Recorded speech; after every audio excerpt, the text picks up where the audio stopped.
Good morning, all of you. Today, I will deliver lecture before you the constitutional development of India. What is the constitutional development? I will discuss before you. India got freedom in 1947 on 15 August. So, this day is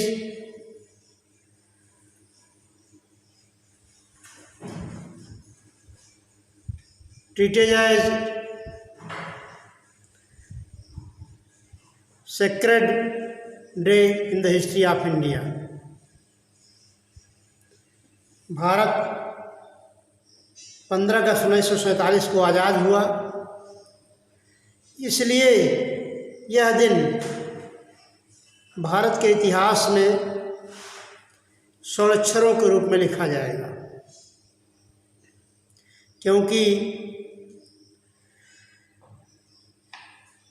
यह हमको जो आज़ादी मिली,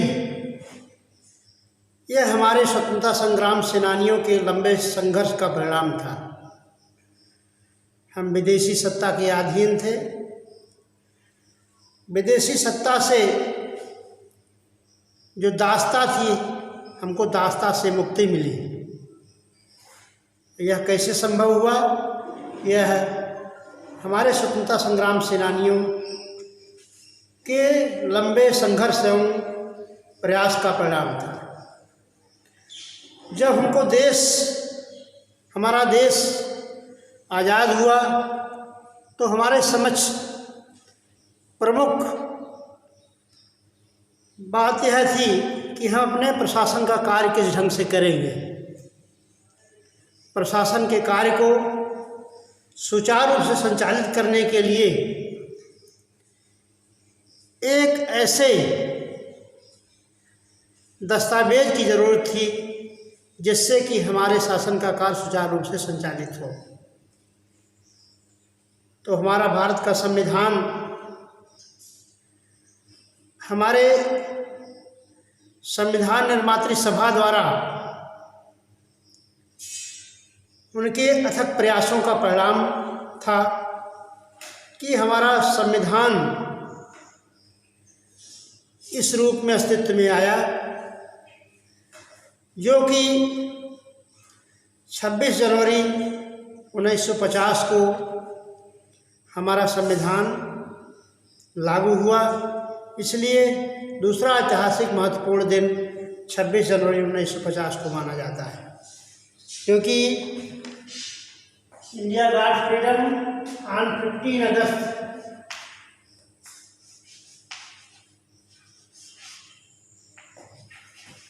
1947. But there was no Constitution of India. हमारे पास अपना संविधान नहीं था। तो हमारे संविधान निर्मात्री सभा के अथक प्रयास का परिणाम था, जो कि एक लंबे प्रयास के परिणाम स्वरूप 26 जनवरी 1950 को हमारा संविधान लागू हुआ। ये भारतीय इतिहास की दूसरी महत्वपूर्ण घटना थी, जिस दिन से हम पूरी तरह से गणतंत्र हो गए। कहने का तात्पर्य है कि हम अपने संविधान द्वारा शासित होने लगे, क्योंकि इसके पहले हम विदेशी सत्ता के अधीन थे और अंग्रेज़ों के बनाए गए नियम द्वारा शासित होते थे। तो आवश्यकता इस बात की थी कि हमारे लिए एक ऐसी विधि व्यवस्था होनी चाहिए जिससे कि हमारे शासन का संचालन सुचारू रूप से किया जा सके। इसलिए हमने 26 जनवरी 1950 को हमारा संविधान लागू हो गया, जो कि हमारा भारत उस दिन गणतंत्र के रूप में पल्लवित पुष्पित हुआ। तो सवाल उठता है, सर्वप्रथम प्रश्न है कि व्हाट इज द कॉन्स्टिट्यूशन, संविधान क्या है।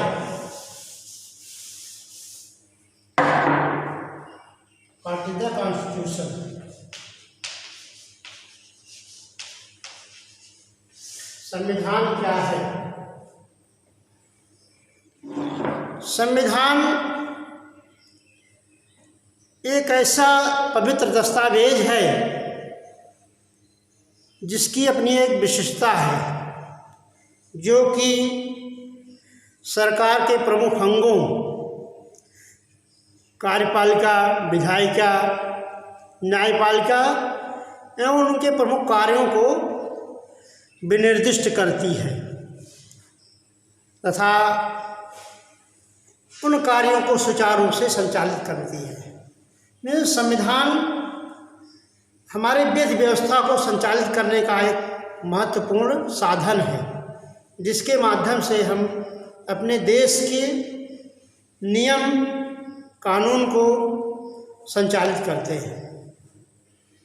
संवैधानिक सवाल उठता है कि संवैधानिक विधि क्या है। यद्यपि इसकी परिभाषा देना कठिन है, लेकिन हम कह सकते हैं कि संविधान एक ऐसा दस्तावेज है जो सरकार के प्रमुख अंगों एवं उसके कार्यों को विनियमित करती है। तो हमारा संविधान जो है ऐसा एक दस्तावेज है जिसके अनुसार भारत का शासन संचालित किया जाता है। इस प्रकार से भारत में संवैधानिक विकास कैसे हुआ, सर्वप्रथम हम इस चीज़ पर अपना ध्यान आकृष्ट करेंगे, क्योंकि संविधान का विकास एक लंबे संघर्ष का परिणाम है। भारत जब दासता से मुक्त हुआ तो हमारा संविधान अस्तित्व में आया, लेकिन हमारा संविधान एक दिन का परिणाम नहीं था। हमारा संविधान लंबी ऐतिहासिक प्रक्रिया का एक परिणाम है, जो कि अपने इस रूप में अस्तित्व में आया। क्योंकि भारत में अंग्रेजों का आगमन 1600 ईस्वी में हुआ। भारत में अंग्रेजों का आगमन 1600 ईस्वी में हुआ और उसी समय से ही भारतीय संविधान का ऐतिहासिक घटनाक्रम शुरू होता है। तो 1600 ईस्वी का एक राजलेख आया 1600 ईस्वी में, जिसको कि चार्टर 1600 ईस्वी का चार्टर कहा जाता है। इसमें इस चार्टर के माध्यम से अंग्रेजों को भारत में एक ईस्ट इंडिया कंपनी की स्थापना करने का ब्रिटिश महारानी एलिजाबेथ के शाही फरमान द्वारा आदेश प्राप्त हुआ और इस शाही फरमान के परिणाम स्वरूप भारत में ईस्ट इंडिया कंपनी की स्थापना हुई। तो हम संवैधानिक विकास को 5 प्रमुख कालक्रमों के आधार पर हम इसका अध्ययन करते हैं। पहला है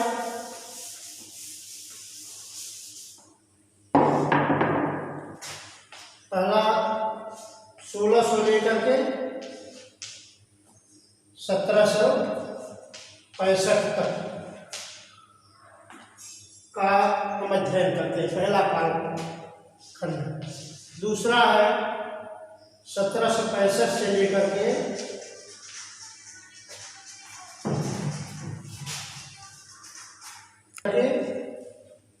18 से 58 तक। तीसरा है 18 से 58 से लेकर के 1919 तक। चौथा है 1919 से लेकर के 1947 तक। फिर 1947 से लेकर के 1950 तक, जबकि हमारा संविधान लागू हुआ। यद्यपि हमको 1858 के संवैधानिक विकास से लेकर के 1950 तक पढ़ना है, लेकिन जब तक हम पूर्व की संवैधानिक विकास का अध्ययन नहीं करेंगे तब तक हमारा अध्ययन अधूरा रहेगा। इसलिए हमने ईस्ट इंडिया कंपनी की स्थापना से लेकर के उसके आगे के संवैधानिक विकास को हम आप लोगों के समझाएंगे। इसके लिए आप लोगों के लिए आवश्यक है कि आप संवैधानिक विधि की किताब खरीदिए। एक जो है बुक, टेक्स्ट बुक, एक बुक खरीदिए, टेक्स्ट बुक, जिससे कि आप सुचारू रूप से समझ सकते हैं। दूसरा, इसमें संविधान का एक बेयर एक्ट आता है, संवैधानिक विधि का बेयर एक्ट। तो सब आप लोगों को कॉन्स्टिट्यूशनल लॉ की बेयर एक्ट तथा टेक्स्ट बुक खरीदना जरूरी है, जिससे कि आप संविधान का अध्ययन कर सकते हैं। हमारे जो लेक्चर है इसको आप आसानी से सभी समझ सकते हैं। जब हम अच्छा करने का प्रयास करेंगे, लेकिन आप लोगों को समझ में तभी आएगा जब इसको बेयर एक्ट तथा टेक्स्ट बुक आप पढ़ेंगे। तो इतिहास, संवैधानिक विधि के इतिहास को इन कालक्रमों में विभाजित किया गया है। पहला 1765 का चार्टर, 1765 का चार्टर। दूसरा 1765 से 1858 का कालखंड। तीसरा 1858 से 1919 तक का अध्ययन करेंगे। चौथा कालक्रम जो है 1919 से 1947 तक तथा 1947 से 1950 तक, जबकि भारतीय संविधान लागू हुआ। तो 1600 से 1765 की राजनीति का अध्ययन हम करेंगे पहले, फिर हम 1765 से 1858 क्रमवार एक एक करके खत्म करेंगे। तो सन 1600 ईस्वी में ईस्ट इंडिया कंपनी की स्थापना ब्रिटिश महारानी एलिजाबेथ के एक आदेश द्वारा हुआ, जो कि इंग्लैंड के इतिहास का एक स्वर्णिम काल कहा जाता है। महारानी एलिजाबेथ के द्वारा एक आदेश मिला कि भारत में ईस्ट इंडिया कंपनी की स्थापना की जाए, जिसको कि व्यापार पर एकाधिकार प्रदान किया गया। ईस्ट इंडिया कंपनी का काम व्यापार करने का था और ईस्ट इंडिया कंपनी भारत में व्यापार करने के लिए आई थी। तो महारानी एलिजाबेथ के राजलेख द्वारा अधिकार प्राप्त हुआ 1600 में, और जो कि 1600 का चार्टर कहा जाता है। और इस राजलेख द्वारा भारत में ईस्ट इंडिया कंपनी की स्थापना हुई, जिसका कि महज एक प्रमुख कार्य था कि भारत में व्यापार करना। लेकिन शाही आदेश के द्वारा ईस्ट इंडिया कंपनी ने व्यापार पर एकाधिकार कायम किया, और इस एकाधिकार के द्वारा भारत में ईस्ट इंडिया कंपनी अपना व्यापार करने लगी। तो इसके पश्चात जो 1600 में ईस्ट इंडिया कंपनी की स्थापना हुई, इसमें एक गवर्नर जनरल इन काउंसिल होती थी। गवर्नर जनरल इन काउंसिल, जिसमें कि 24 सदस्य ईस्ट इंडिया कंपनी में गवर्नर जनरल इन काउंसिल थी।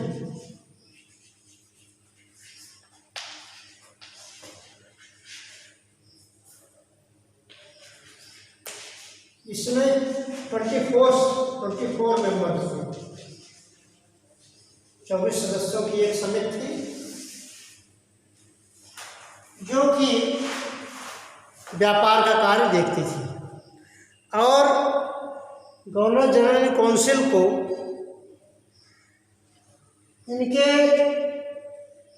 उनको नियम उपनियम विनियम बनाने का भी अधिकार दिया गया था तथा कंपनी के जो भी सदस्य इसमें अपने पदों का दुरुपयोग करते थे उनके लिए दंड देने की व्यवस्था की गई थी। तो यह कंपनी व्यापार पर को धीरे धीरे बढ़ा रही थी। धीरे धीरे कंपनी ने भारत के अन्य क्षेत्रों में भी अपना व्यापारिक केंद्र स्थापित किया। तो उन्होंने 1607 में सर्वप्रथम सूरत में अपनी एक फैक्ट्री स्थापित की।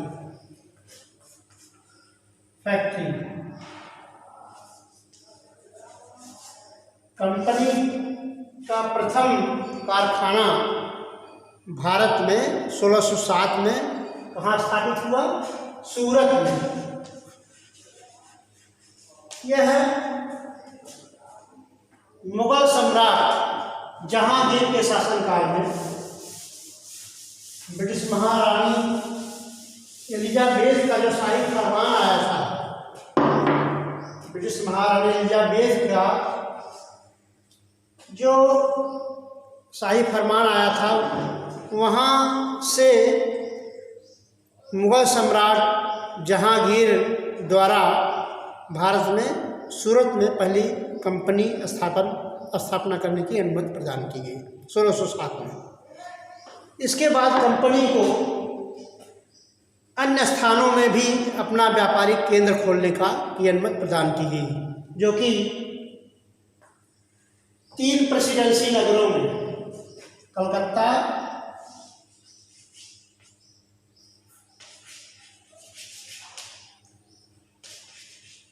बॉम्बे तथा मद्रास,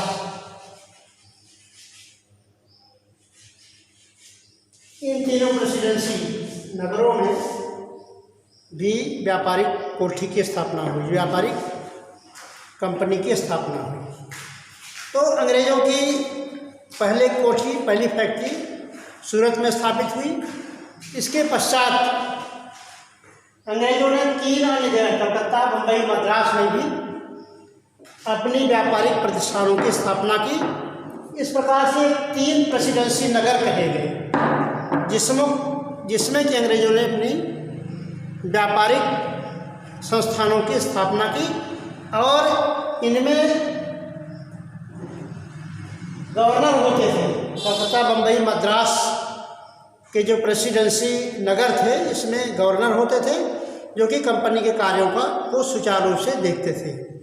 लेकिन धीरे धीरे कंपनी अपना स्वरूप बदलना शुरू किया और कंपनी ने अपना चोला बदल करके जो है व्यापार के स्थान पर कंपनी शासन के मामलों में भी हस्तक्षेप करने लगी और शासन का इरादा भी जाहिर करने लगी। इसलिए कंपनी का कार्यक्षेत्र धीरे धीरे बढ़ता रहा। कंपनी व्यापारी करने के उद्देश्य के लिए आई थी, लेकिन धीरे धीरे कंपनी के अंदर शासन का प्रबंध भी आने लगा। Thank you.